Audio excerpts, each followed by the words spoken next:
Right, the TD500 Mesh. Is it any good? Well, yes actually, but more importantly, why? To answer that, I'll be doing things a little differently from the usual full breakdown of everything while retaining all the information. You'll see what I mean when we get into it. So, without further ado, timestamps are in the video description along with Amazon associate links if you fancy picking it up. So, let's get into this. Starting with the unboxing, something that immediately stands out are the marketing taglines. For example, what does exquisitely ruthless actually mean? No idea, but that's not important. Let's have the case speak for itself rather than that kind of marketing. Anyway, back to the unboxing. The packaging is very standard, expanded polystyrene with a plastic bag. Good enough, but nothing special. But that doesn't reflect on the case itself. Visually, it's striking. The front panel takes inspirational cues from the Fractal Design Meshify lineup of cases, and it's a good look, especially with the white version of the case, which to me makes it feel like some sort of icy theme. Very cool. But that's not particularly innovative in the PC case space. Like I said, just take a look at the Meshify cases. But something I've not seen before is a side panel window quite like this.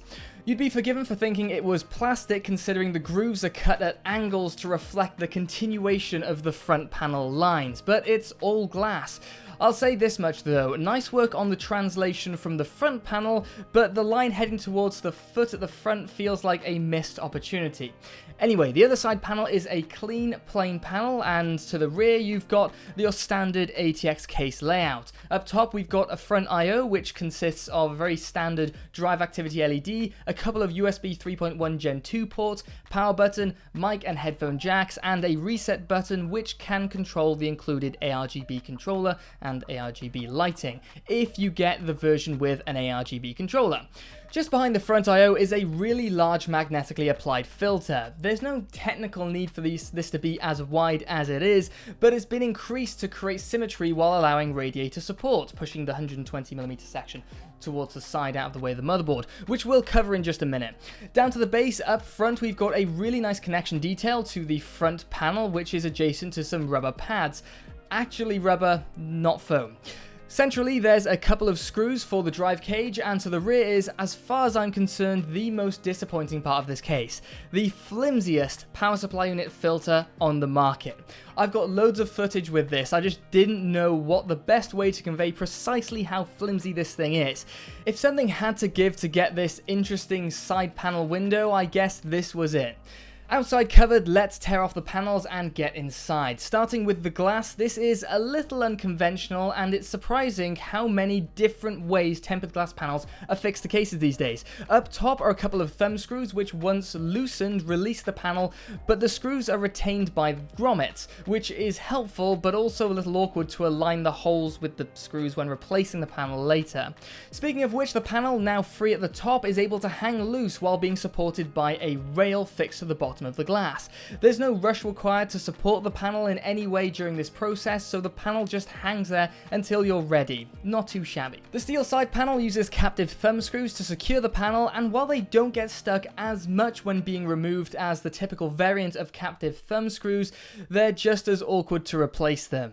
And last but not least, the front panel. This can be ripped off in the same way as most. It's pretty aggressive, but it works. Now we're in, let's cover all the basic compatibilities. Radiators first. Up front you can push for up to a 280 or 360mm radiator. Up top it's up to a 360mm radiator, but you will need to make sure your motherboard hasn't got any components taller than 44mm, so take into consideration your RAM and heat sinks. And to the rear you can go up to a small 120mm radiator. Fans are very similar, 3 120s or 2 140s to the front and top, and a 120 to the rear. The case comes with 3 120mm ARGB fans which are installed on the outside of the case for better lighting effect. The lower fan connected with these plastic insert post things which prevent the need to awkwardly fit a screwdriver into the lower compartment to remove them. They're not amazing in terms of quality, but it's good, functional, forward thinking, and all other RGB cases I've worked with in recent memory have not accounted for this. Keeping up the pace, let's cover all the system components in a similar style. Graphics card clearance is up to 410mm in length without any fans or radiators in the front, and you can go up to 169mm wide before hitting the glass. The install was clean, no problems there. CPU cooler clearance is up to 160mm, which can consume most massive coolers on the market without an issue. Power supply unit clearance is up to 235mm with the drive cage in place and 345mm with it removed, more on that in a second, and drive compatibility is pretty standard. You've got space for a couple of 3.5-inch or 2.5-inch drives in the drive cage with some easily usable drive sleds. I've worked with some really shoddy drive cages in the last few case reviews. Nice to see something like this once in a while. You can also add another couple 2.5-inch drives to the back of the motherboard tray or the top of the basement cover with some interesting miniature thumb screws that plug into the grommets. It was on the MB311L from memory. Now you might be thinking, hey, wait a second, you said a couple when there are clearly 4 2.5-inch drive positions, and for that I admire your sharp ears. While there are 4 positions, you get 8 thumb screws or 8 thumb screws and grommets, so you can properly install 2 drives or half install 4. Hence all the caveats all over the drive options section, the central option being the officially supported setup. I kind of feel having 4 positions but enough support for 2 is a bit off. Kind of like buying a box of 3 cakes with a clear missing space for a 4th, but maybe I'm just being greedy. Anyway, hopefully that's covered everything you'd want to know regarding compatibility. Take my silence on any details as an indication of no issues. A couple of other additions to that is this case can fit up to an ATX motherboard with eATX compatibility up to 12 by 10.7 inches. I'll make room for this on the slides in the future. And last but not least by any means is cable management. It's really good in this case. Plenty of cable management loops that are really well sized all over the place for overextending cables to use up the excess length.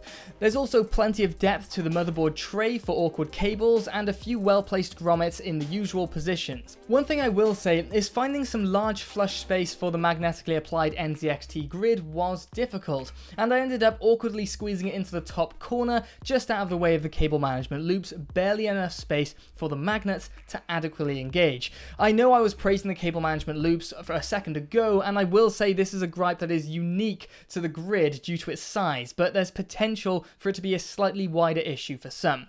So that's the build and overview complete. Now to tackle the performance of this case. As usual, we've got a few setups to run through, the first being the stock max setup.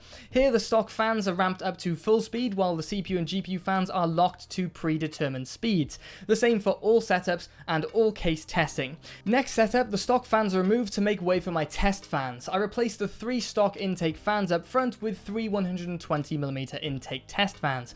I also placed an exhaust fan up top towards the rear and one exhaust to the rear in line with the CPU cooler. The first set of these tests with this setup is called Optimal Acoustic, which limits the speed of all these fans to meet my acoustic testing target of 36.5 dBA at 40 centimeters at a 45-degree angle from the front of the case. And the final set of testing uses the same setup as the previous, but ramps the case fans up to full speed to see just how much performance can be cranked out of this case for this system. So let's start with the stock max setup. The TD500 Mesh is doing alright, but when you consider all these cases are high airflow, low resistance front full mesh cases, in the world of cases it's doing pretty well. Significantly better than the MB311L, but slightly behind the Signum. But the graph is ordered by GPU temperatures, since the graphics cards tend to downclock at a far lower temperature compared to CPUs. But when focusing on CPU temperatures, the TD500 Mesh is behind all of these cases. More than likely better than most less airflow focused cases, but between everything here it's not doing so well.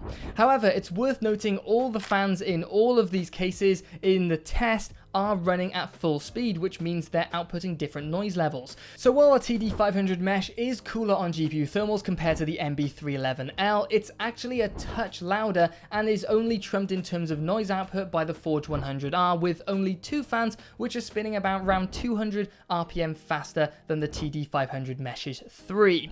Moving on to the lower load Firestrike test with the same fan setup, the TD500 Mesh sees a vast improvement in thermals for the CPU and GPU. CPU, but it remains in the lower half of the pack. Not a bad result, just not as good as the Aero 1 and Cygnum. The CPU remaining still slightly hotter than the rest of the systems in the TD500 Mesh. Changing to the optimal acoustic setup, the TD500 Mesh is doing really well in terms of GPU thermals, pushing its way towards the front of the group, but still lacking in CPU thermals, which I'm really struggling to get my head around. What we can tell is that all the case fans were riding at the stall point of 27%, 30% for some, on average 577 RPM for the 500 Mesh. TD500 Mesh. This is very typical for a very open high airflow system and similar to all the other systems on the graph. It's also worth noting that the TD500 Mesh is the largest case on this graph at just over 50 litres. The Firestrike test actually saw the TD500 Mesh lose a few positions to the unfiltered Aero 1 and the Forge 100R. I've seen this happen on a few occasions. For some reason, some setups and or cases seem to deal with lower and higher loads differently, as in you'll see some setups seem to take better advantage of higher or lower thermals, respective to themselves, I guess. I'm not sure why this happens, but the results are consistent. Switching up to the full speed testing, the TD500 Mesh is in the middle of the group. It's interesting to see how most of the cases are performing better than the test bench, but the MB311L isn't. Note that the test bench has no case fans, just the fans on the CPU and graphics card coolers. Compared to the acoustic testing, where the fans in the TD500 Mesh were spinning at 27%, the system was about 9 degrees cooler with the fans spun up to 100%. So we're talking about 1400 RPM fan speed difference for 9 degrees improvement, not to mention the additional 14.5 dBA of noise. Now that doesn't take into account that the graphics card and CPU coolers fans weren't spinning faster, they were locked at the same speed throughout the testing, but it shows the diminishing returns of additional case fan speed. And finally, the Firestrike test with the optimal max setup. You get about a 7 degree improvement for all that extra noise compared to the acoustic testing, or thinking about it the other way around, there's not a huge benefit to spinning the fans up compared to the noise it produces. So performance is already pretty good to begin with. I mean, it's turn the frown upside down. So heading towards the conclusion, let's cover the cost of this case. It's about $100, 100 euros, or about £85. So it's not exactly cheap, nor is it really expensive. Fairly expensive. So creating a price versus performance graph looks a little like this. Since the cases perform similarly, the increase or decrease in cost has a significant impact on the value of the case regarding performance. So the TD500 Mesh doesn't have great performance value, if that makes sense, but it certainly has a nicer finish than anything else on the board, solid compatibility, and an interesting tempered glass side panel, with ARGB fans of course. You can get it a little cheaper without the ARGB controller, which helps, but of course you're not getting any more performance nor much greater component compatibility for that price. Just some creature comforts and extras compared to other cheaper cases, but also there's that power supply nit filter. That was a letdown. Bottom line, is this case worth buying? Well, there aren't a lot of downsides to it outside of the power supply nit filter and the lack of grommets and screws for all the 2.5-inch drive positions. It's not a major gripe, that one. But if the excellent cable management, build quality, finish, and unique side panel window style are things that you're after, then I can recommend it for the price.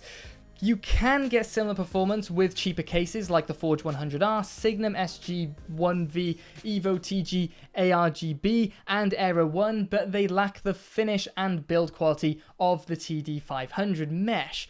Certainly regarding the paint job at least. So there we go, that's all I've got for this one. If you do fancy picking up this or any of the cases I've discussed in this video here, please consider using the Amazon associate links in the video description.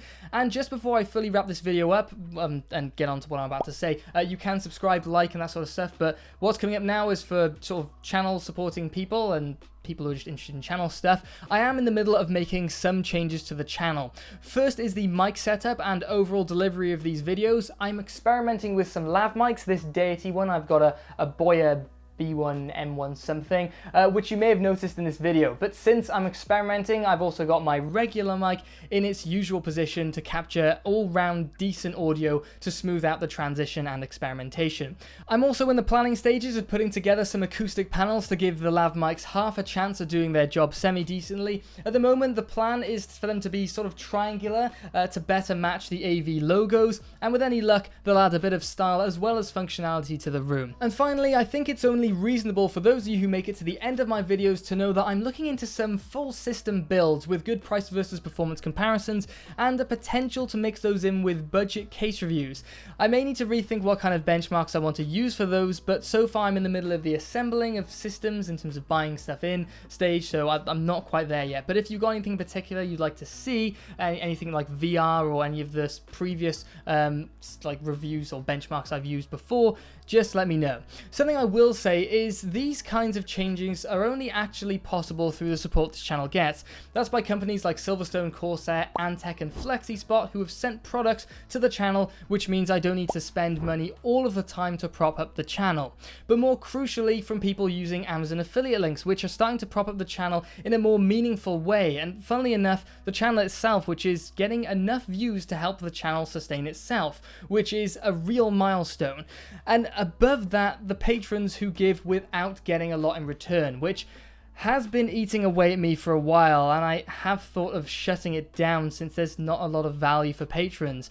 I don't know, some might want to do it just to see the channel do well, but I don't know if that's enough of a reason to keep it open on my end at least. Anyway, I'll keep mulling that one over. So thank you to everyone who's been supporting the channel through all the various avenues. I'll keep pushing, which will hopefully justify your support more and more as time goes by and provide what I deem to be very valuable content in the PC component review space. So that's it, I'm done with this one, and I will catch you in the next one.